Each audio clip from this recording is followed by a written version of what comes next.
Now we're at Goofy Freddy. Get the alcohol. Guys, how is everybody doing? I'm continuing on with the Nightmare on Elm Street review series. Here are my thoughts on A Nightmare on Elm Street 4 Dream Master. Now, if you watched my Nightmare on Elm Street 3 Dream Warriors video, I'll have a card up here or at the end of the video. I mentioned that I never got to watch Nightmare on Elm Street 3. I only had Nightmare 1, 2, 4, and 5 at the time because those were the only ones I could find when you're young, and then this was when like Amazon was still coming out and I didn't know about it and everything like that. I never had the chance to watch Nightmare on Elm Street 3, so every time I would rewatch this movie, I would not know who these Kincaid, Joey, and Kristen characters are. Like, I would be like, I don't know who these are. I don't know what they're talking about. And then when I finally watched 3, and I was like, oh, well, now I'm pissed that these guys die in this movie. Before I get into this weird, campy movie, here are my positives for Nightmare on Elm Street 4 Dream Master. Starting off with my positives, because I do like seeing the Dream Warriors return, like the remaining Elm Street children. You got my favorite Kincaid, you got Joey, you got Kristen, played by Tuesday Night, who I will get to very soon. I'm glad to see them return. They're some of my favorite characters of the franchise, even though they don't last very long. I love seeing them return. They're great characters. They're some of my favorite characters of the franchise. I always love seeing them back. I always love seeing these characters every time I rewatch 3 and 4 until, sadly, their horrible fate. Ugh. I also think the soundtrack in this movie is pretty bitchin'. You got like the whole opening themes like "Don't Sleep Tonight," and you got other songs in here like the whole karate song when the one guy is training in the garage. I forget what that one is. But this soundtrack is bitchin'. Yeah, sure, Dream Warriors has a better song, but this might have the better soundtrack. I don't know. I really love the soundtrack of this movie. It's metal. I'm pretty sure they're trying to capture the success with the Dream Warriors song in Dream Warriors. I almost forgot the name there for a second when I just said it. I love the soundtrack in this movie. It's awesome. It's bitchin', and it is just bitchin'. Now, this is the territory in the Nightmare on Elm Street movies where Freddy becomes more comedic and campy, and this is when all of his one-liners come out. Now, if when you watch the first two movies, he doesn't have many one-liners. He had like two or three in the other two movies, like the first two movies, and he was never really campy. He was never really a comedic guy until we got to Dream Warriors, where he had that perfect mix of comedy and horror. But this movie basically just takes all of the comedy aspects and the one-liners and turns them up to 11. I'll get to the comedy later, but I think the one-liners in this movie are awesome. This is when Freddy starts to spit out one-liners. This is when before every time he kills somebody, he'll say a one-liner, much like Chucky. I think the one-liners in this movie are pretty good. It has some of my favorites, like "How sweet, fresh meat," and you like want to suck face. You know, now that I think about it, some of these one-liners are kind of sexual. Anyways, the one-liners in this movie is where Freddy really comes out and says all of his one-liners, and they're all pretty memorable and cool. Some, they're not sexual. I really like the Alice character since they decided to do horrible things to the Dream Warriors, which I'll get to soon. I think Alice is a pretty good replacement for him. She's not as memorable as Nancy or Kristen or Joey or Kincaid, but she is a pretty good new entrance for this character. I really enjoy her, especially in Dream Child, where she's utilized more, and I'm glad we got a second movie with her so we can really explore her more, where she didn't just get one movie and that was it. I'm glad they really explored her more in the set in the up in 5.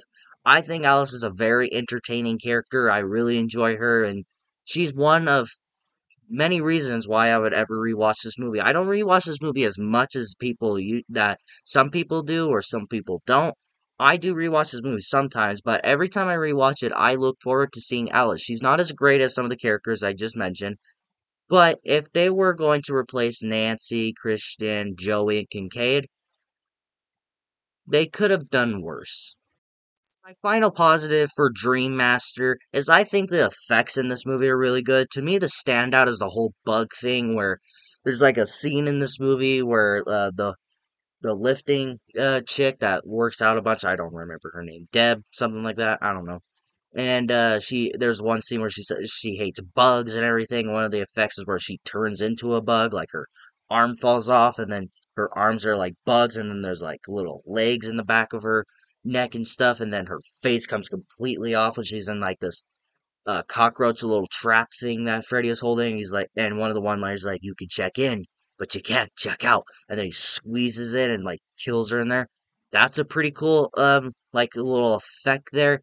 I also really think the effect where Freddy is first like is defeated in this movie, not the greatest defeat in the world. I think is kind of weird and everything, where he just like where he just sees himself in the mirror, and then it's like the whole Dream Master film's like an evil will see itself die, and I go, what? But the effect there where all the arms are coming out and like ripping off his mouth and all the like weird like the teens that he's possessed and where they're giving him power like coming out of his chest and everything. That's a really cool effect. That's probably my favorite up there with the bug effect. I think the effects in this movie are solid. Not some of the best effects there. I don't really care for what Freddy looks like. Kind of looks like a raspberry. Kind of.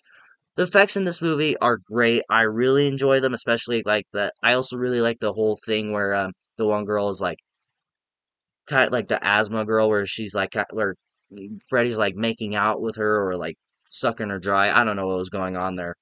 Sucking her dry. That's a weird fucking sentence to say. And where she just like look, she has like no air in her at all, and she's like it looks really weird. I think the effects in this movie are great. Some people give it shit, but I'm one of those people that doesn't give it shit. Now moving on to my mixed aspects for Dream Master, and that is Tuesday Night in the role of Kristen. I don't hate her. I don't think that her performance is god awful, not as much as some people say, but I do prefer her original actress. A lot of people are saying that the producers say that she didn't want to come back and saying that she wanted to do other things outside of the horror genre, and then the co-stars were saying it was some kind of pay dispute. I don't really know what the story is. I kind of trust the producers and everything because, or the, like the company because they were saying it was like she didn't want to return, and I imagine she would have came out and said that she wanted to return at this point, but I don't know. But Tuesday Night in the role of Christian, she's fine. She gives a fine performance. I feel if she was in the movie more, then maybe I would have cared for her more and really enjoyed what she did with the role, but they barely use her and she's barely in the film. But she's fine. I don't hate her performance, but compared to Dream Warriors, she's pretty weak. But she's fine. I don't hate her, but I don't know. I felt that maybe just don't recast her. Maybe just if it was a pay dispute, just fucking pay her. And if she just didn't want to come back, then I say just get a better actress. Now it's to the thing where this movie's most known about and what kind of fucking killed this franchise, and that's the comedy. This is where the whole franchise becomes hokey and comedic, and where since the comedic side worked for a lot of fans of Dream Warriors at the time, and it still does, so they tried to turn it up to 11 and make it better. Did it work? Kind of.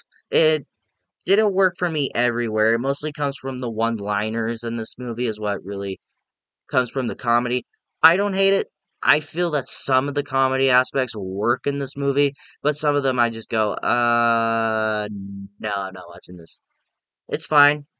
It kind of killed the franchise because after this movie, they decided to bring it on to five, and then you got whatever the fuck Freddy's Dead was. I feel the comedy, it's fine for what they tried to do. They could have done just a tiny bit better, maybe just make it a more horror aspect. But I don't know. This movie is the highest grossing of the original Nightmare movies, but the comedy, it's a hit or miss. Now, moving on to my negatives, and I only really have two issues. And my first issue is how Freddy is resurrected. Is by dog's piss. Not a lie, not a joke. That is a real thing.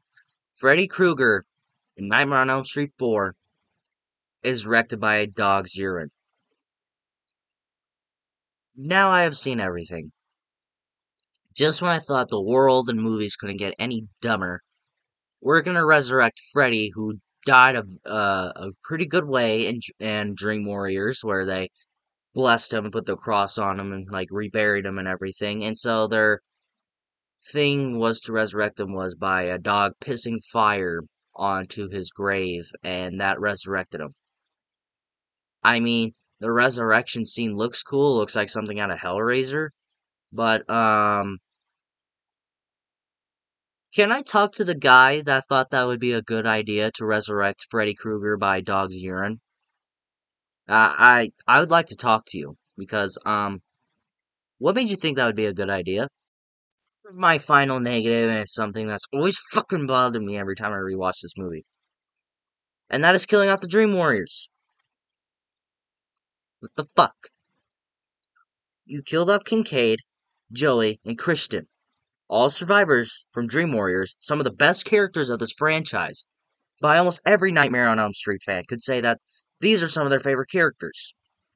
So what you decide to do is bring them back and then kill them off early. Now, I've always been sharing my idea with some of my friends who love this franchise. I've shared it with some of my family members who are big horror movie fans. The way I would have done it is where they could have been the main characters with Alice, and Alice, like, not believing them, but she ends up helping them because she starts to get nightmares about Freddy.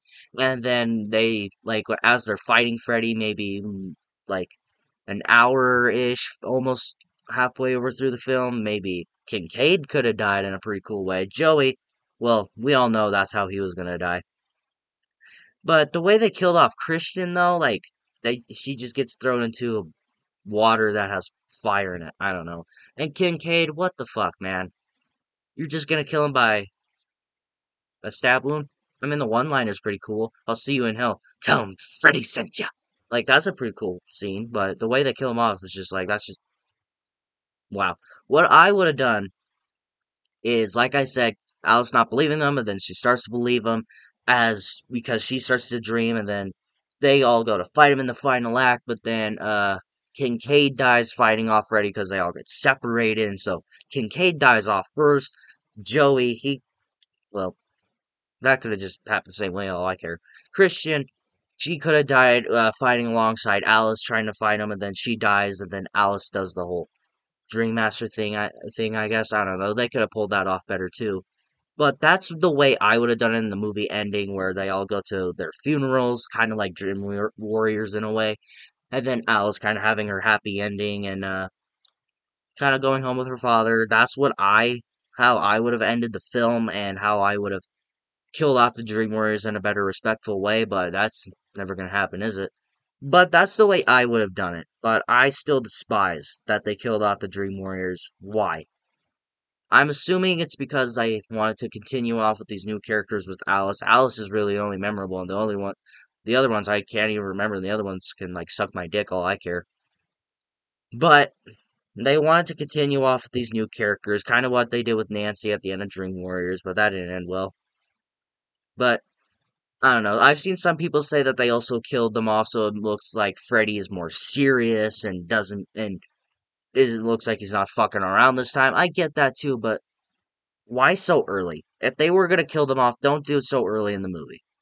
That's what I would have done anyways. Maybe it worked for you guys, but just for me, it was just disrespectful. Oh, guys, this movie's fine. I don't hate this movie. It maybe because why I enjoy this movie so much is from pure nostalgic. I wouldn't hate rewatching this movie. This movie is definitely not for everyone. If you're a Nightmare on Elm Street fan and if you love the horror, scarier side of Freddy, this movie's not for you. But if you do want to see a more comedy side to the character, this movie would be for you. So all in all, I would just say go ahead and stream this one. What do you guys think about Nightmare on Elm Street 4, The Dream Master? What did you think about it? If you have seen it, did you like it? Did you not like it? Let me know in the comments below, and we will talk about it. And if you like this video, like it. If you'd love to subscribe and hit the bell notification so you will get notified for my latest videos. But, of course, until my next video, see you next time.